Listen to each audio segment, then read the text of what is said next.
Құрметті әріптестер, мен Машанова Айнаш орынбасарына Мұнайлы аудандық оқу-әдістемелік орталығының бастауыш сыныптар бойынша әдіскері.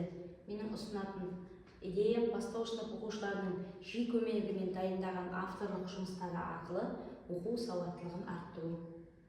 Мақсаты бастауыш сынып оқушыларының жиі көмегімен дайындаған авторлық жұмыстары арқылы бос уақыттарын тиімді пайдалануға бағыттау, өз бетінше білім алуға жетелеу, шығармашылық қабілеттерін дамыту және оқу сауаттылығын арттыру. Өзектілігі: қазіргі білім беру жүйесіндегі бастауыш сынып оқушыларының оқу сауаттылығының төмендеуі Қазақстан бойынша байқалып отырған өзекті проблема. Пирс сияқты халықаралық зерттеулердің нәтижелері де оқытудағы негізгі қиындықтардың бірі мәтінді түсіну, талдау және ақпаратты дұрыс интерпретациялау дағдыларының әлсіздігі екенін көрсетуде.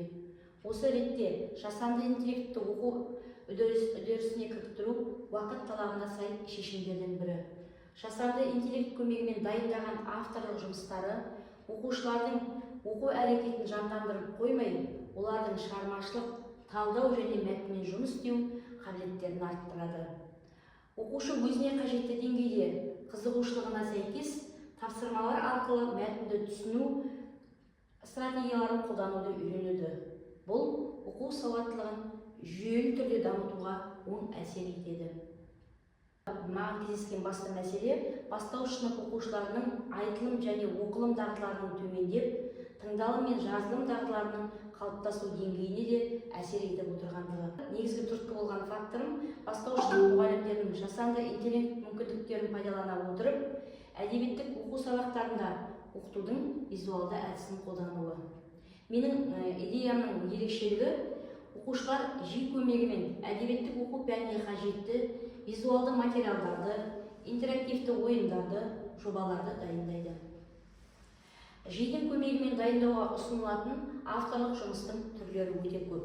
Мәтінмен жұмыс тапсырмаларын автоматты түрде құрастыру. Мәтін бойынша сұрақтар, тест тапсырмалар, шығармашылық тапсырмалар, жұмбақтар, жаңылтпаштар, өлеңдер.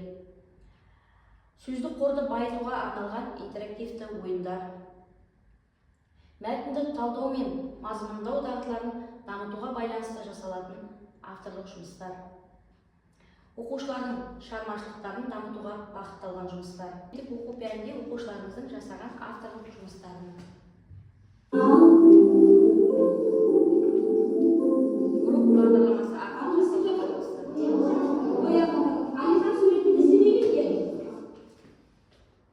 Олжас Сүлейменовтің ертегі өлеңі бар. Соған оқушылардың ChatGPT бойынша алған сюжеттік суреттері. Міне осындай суреттерді оқушылар әркім өзінің жасаған суреттерін ұсынады және ол сыныпта талқыланып, қай суреттің мәтінге сәйкестігі анықталып, жіберілген қателіктері түзетіледі.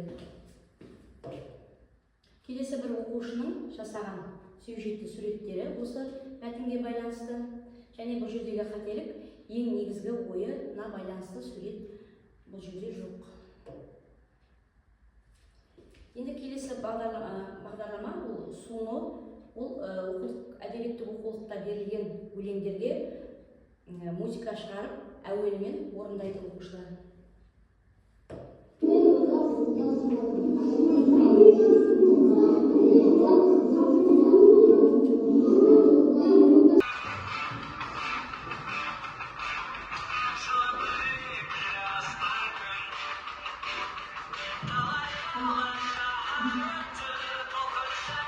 Алынған әуенді балалар көрмен орындайды.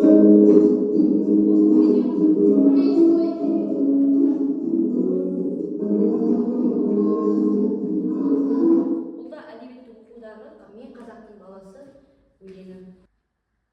Сонымен қатар Абайдың 15-ші қара сөзін өткен кезде оқушылар гамма бағдарламасымен презентация жасап және оны қорғады.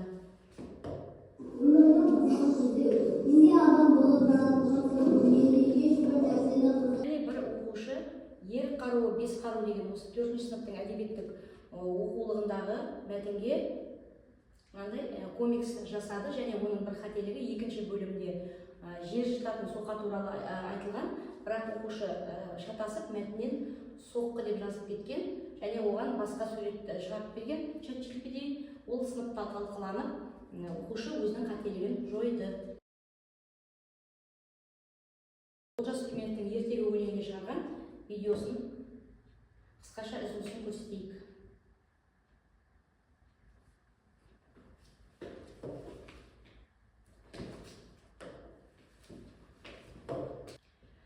Жи көмегімен дайындалатын авторлық жұмыстардың артықшылықтары: оқушылардың оқу сауаттылығы артады, уақыт үнемделеді, үйінде ата-анамен бірлесіп орындау бұл оқу мотивацияны көтереді, оқушылардың оқуға деген қызығушылықтарын арттырады, және ең бастысы ақпараттық қауіпсіздігі туралы түсінігі кеңейеді. Жи көмегімен авторлық жұмыс дайындаудағы кейбір оқушылардың жіберетін кемшіліктері: ата-ананың үй жұмысының орындауға берген кезде ата-ананың дұрыс бағыт-бағдар бермеуі, жиға шамадан тыс тәуелділік қаупі, экран алдында көп уақыт өткізуі, жи ақпараттың дәлдігін әрдайым қамтамасыз етпейтінін ұғынбау. Егер мұғалім осы қателіктерді оқушыға жібермеуге үйрететін болса, оқушылардан жақсы өнім алуға болады.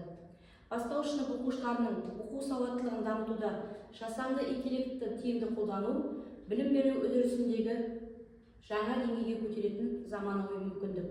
Жи көмегімен жасалған оқушылардың авторлық жұмысы оқуға қызығушылығын арттырып қана қоймай, олардың оқылым, тыңдалым, айтылым, жазылым дағдыларын жүйелі түрде қалыптастыруға жағдай жасайды.